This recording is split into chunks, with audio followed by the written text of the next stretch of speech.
Segundo tema, debatedores concordam? Vamos lá. Hoje um dia importante e triste também, porque tivemos mais um dia de recorde de mortos em todo o nosso país.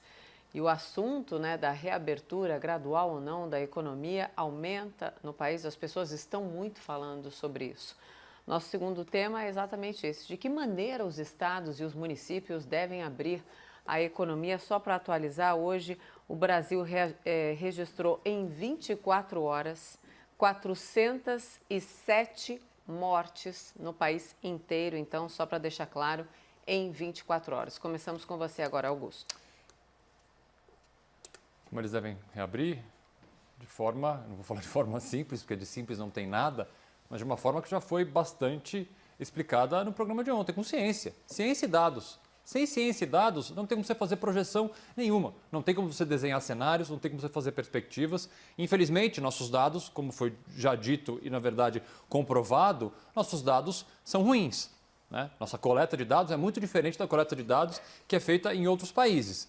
Então, nós temos a dificuldade de montar este planejamento diante da precariedade de dados. Mas nós não podemos abrir mão e nós não temos, na verdade, outra saída que não seja com base na ciência e análise, principalmente da curva epidemiológica, para conseguir, de alguma forma, fazer um planejamento. Inclusive, ontem nós discutimos aqui alguns artigos, eu, inclusive, trouxe um artigo que o Caio divulgou, e hoje eu fiquei sabendo, na verdade, que um dos pesquisadores que escreveu o artigo se manifestou publicamente, eu não sei se em razão do fato do artigo ter aparecido aqui no debate, mas defendendo o isolamento da forma como ele está. Então, é curioso da gente perceber que realmente há posicionamentos de pessoas que, inclusive, são signatárias de um estudo que faz uma previsão, de certa forma, otimista. Acho que nada que chegue a 15 mil mortes consegue ser otimista, mas mesmo desse cenário mais otimista do que outros, ainda assim insistem na necessidade da manutenção da forma como está sendo feito o isolamento aqui na cidade de São Paulo. Me preocupava ontem, continua me preocupando hoje, a sensação de liberdade, e essa foi a crítica que eu fiz, continuo fazendo, e acho que pode ter sido um erro do governo do estado de São Paulo, um pouco se sentindo pressionado pela opinião pública, pressão natural que todos nós fazemos, porque essa pressão é interna, vem da gente, de querer saber, de ter um norte, quando isso vai passar. Então o governo estadual acabou cedendo essa natural pressão da opinião pública e foi dar uma satisfação. E dando essa satisfação, colocando uma data futura, está acontecendo exatamente aquilo que a minha previsão de ontem fez. As pessoas estão se sentindo mais confortáveis porque no dia 11 vai começar a abrir, não na capital, no interior, mas hoje, infelizmente, vindo aqui para a CNN, eu percebi mais uma vez que tem cada dia mais gente na rua. Isso não é hora de ser feito, principalmente na capital do estado de São Paulo, que teve o recorde de pessoas infectadas e mortas hoje.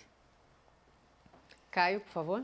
Só para complementar as informações do Dr. Augusto, em relação ao estudo que a gente debateu longamente ontem, que foi o modelo Covid Brasil. Esse estudo prevê o pico de contágio, que eles chamam, entre 29 de abril e 4 de maio, de fato.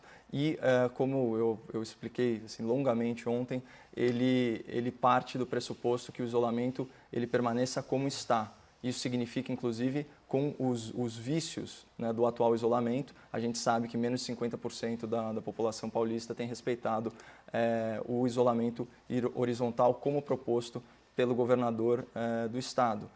De novo, esse estudo ele é interessante porque ele usa um modelo algorítmico um pouquinho mais avançado, ele considera outras variáveis, peculiaridades do nosso sistema, enfim, do nosso estado, do nosso país, mas ele também trata do estado de São Paulo como se fosse um bloco, ele não analisa isso por regiões. O que é o interessante, e acho que foi o ponto central do nosso debate ontem, é que em qualquer dos cenários, o fator limitante, que é o que eles chamam, o determinante, para a gente ter uma escala da pandemia e da mortalidade da pandemia, está diretamente associada à existência de leitos de UTI.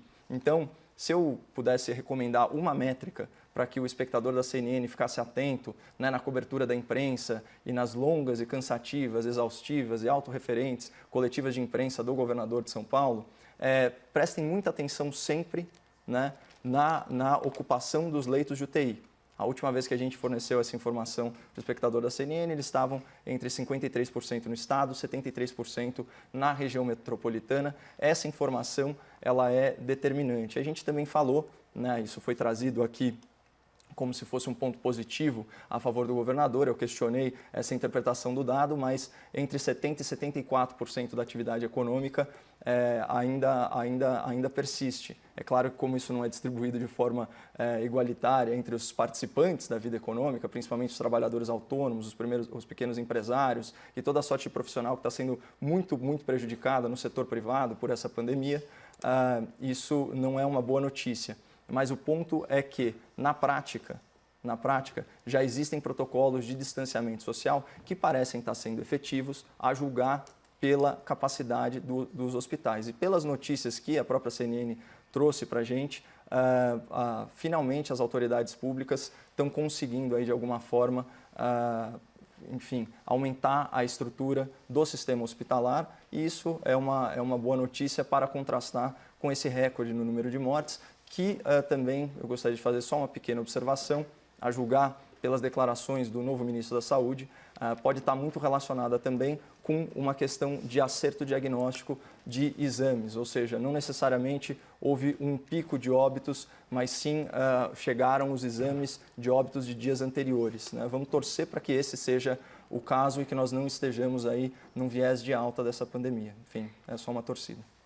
Sim, o ministro da Saúde, então, já que o Caio citou, até para o comentário e o debate de vocês, na entrevista coletiva de hoje, o ministro da Saúde, Nelson Teich, usou menos de 3 minutos para se referir a esse aumento de mortes em 24 horas, 407 mortes no total no nosso país até agora, 3.313, e num dos aspectos ele falou que pode ser consequência desse aumento de mortes, de uma intenção ali grande das autoridades de fechar o diagnóstico ou uma linha de tendência de aumento, mas não falou nada além disso. Augusto.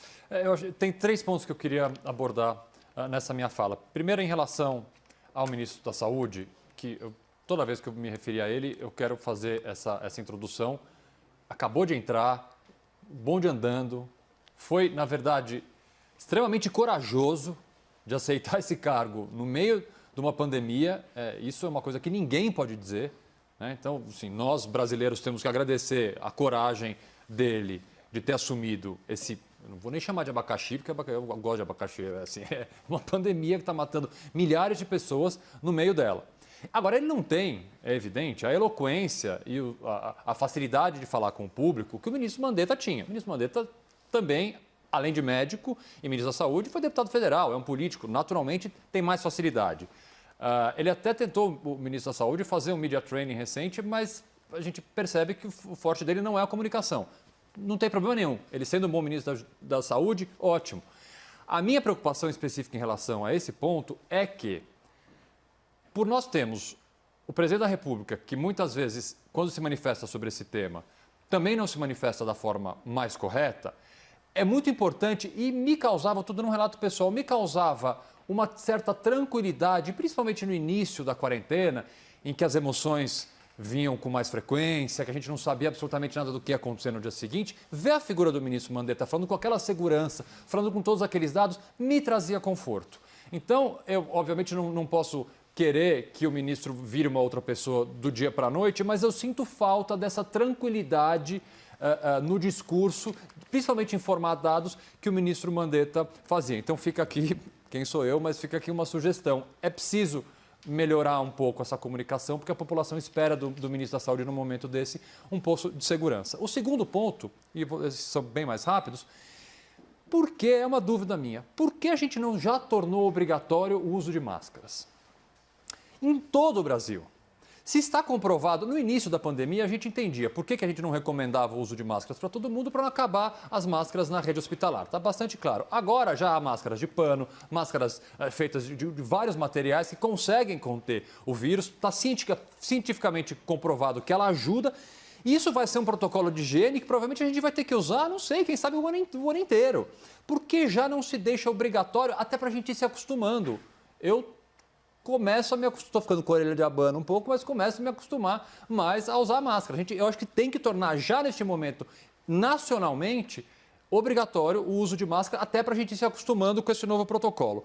E por último, ontem houve uma publicação de um conjunto de entidades de doenças infecciosas da Europa e um dos pontos principais que me chamou bastante atenção nesse estudo é uma política que eles chamaram dos 3 T's.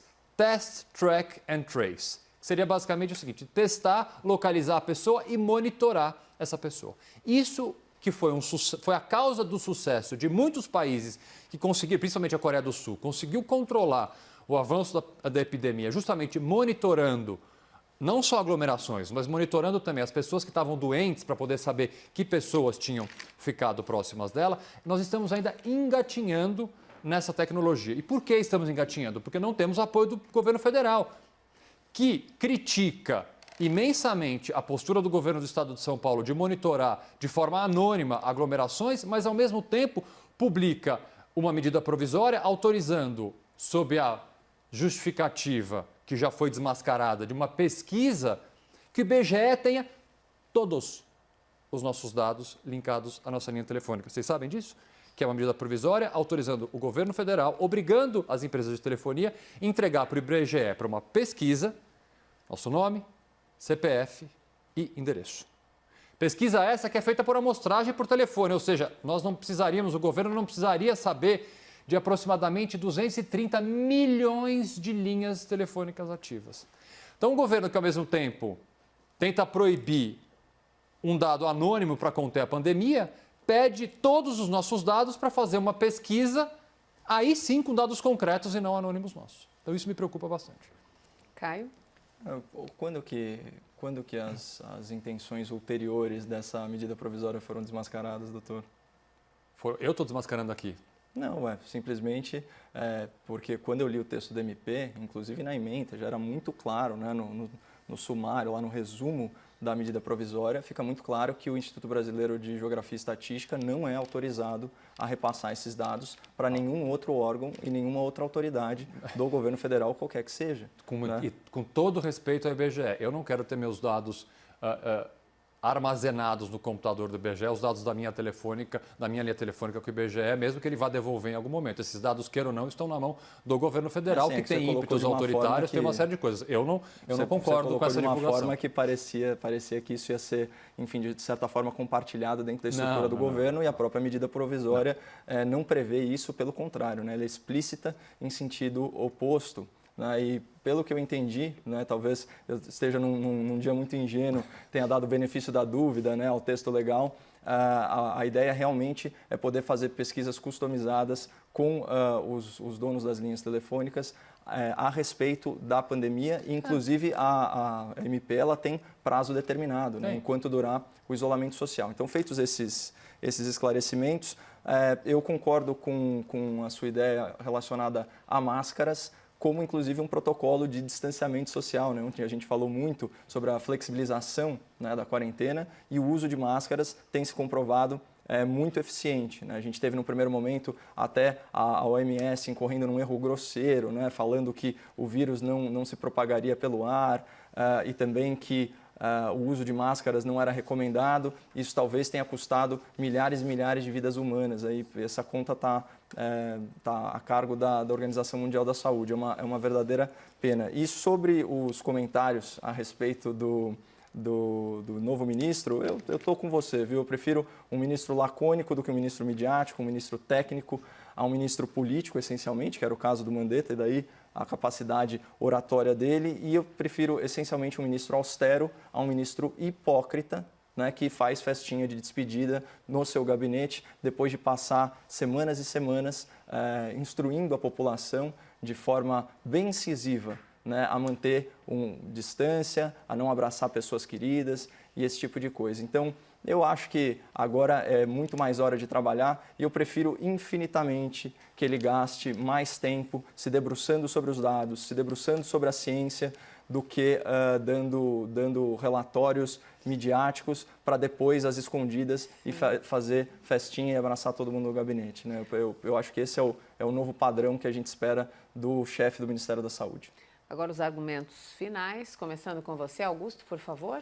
Eu vou voltar ao tema inicial, porque eu acho realmente muito preocupante e muito importante que a sociedade fique extremamente atenta a qualquer tipo de movimentação que tenha um caráter de controle, um caráter autoritário, ainda mais de instituições sérias, respeitadas e necessárias, como é a Polícia Federal. A Polícia Federal do Brasil tem na sua competência a investigação de crimes gravíssimos que assolam o nosso país. É uma polícia, volto a dizer, de excelência, uma polícia que trabalha, na sua imensa maioria dos casos, muito bem e precisa ser preservada. E o que mais me preocupa é a noção equivocada de algumas pessoas, e eu não saberia, infelizmente, nominar, e é isso que eu acho que a gente tem que ficar atento, a noção equivocada de que acham que podem controlar. E mais do que isso, achando que podem controlar, com que intenções pretende-se tentar controlar a Polícia Federal. A gente não pode deixar esse tema, essa página virar. Não pode. A sociedade tem que ficar atenta. Caio, seus argumentos finais, por favor. Eu vou aproveitar esses últimos segundos aí para novamente instar o presidente da República a cumprir a sua palavra, né, para cumprir o seu compromisso assumido com o povo brasileiro de autonomia para o ministro Sérgio Moro. Né? Como eu disse, o ministro Sérgio Moro é um herói nacional, ele é um verdadeiro ativo moral desse governo. Né? É um erro achar que a opinião pública não vai ficar extremamente contrariada com a demissão, o afastamento ou o que quer que seja. Até porque esse é um ministro que já mostrou que tem bastante estômago, consegue ser contrariado, não é verdade? Então, ele demonstra flexibilidade, né? Ele não é uma pessoa intransigente, nada disso. Até acho que poderia ser mais duro em relação aos objetivos dele, porque a gente sabe que se ele tivesse, de fato, não só autonomia, mas apoio, né, das elites políticas e das elites judiciárias, o combate ao crime no Brasil já estaria em outro degrau, em outra etapa. É isso então, debatedores estão tão disciplinados hoje. Tomamos bronca ontem. Somos jovens e aprendemos rápido, Mona Lisa. Porque eu falei rapazes/meninos. Saiu sem querer. Obrigada, boa noite, até amanhã. Saúde. Debatedores disciplinados.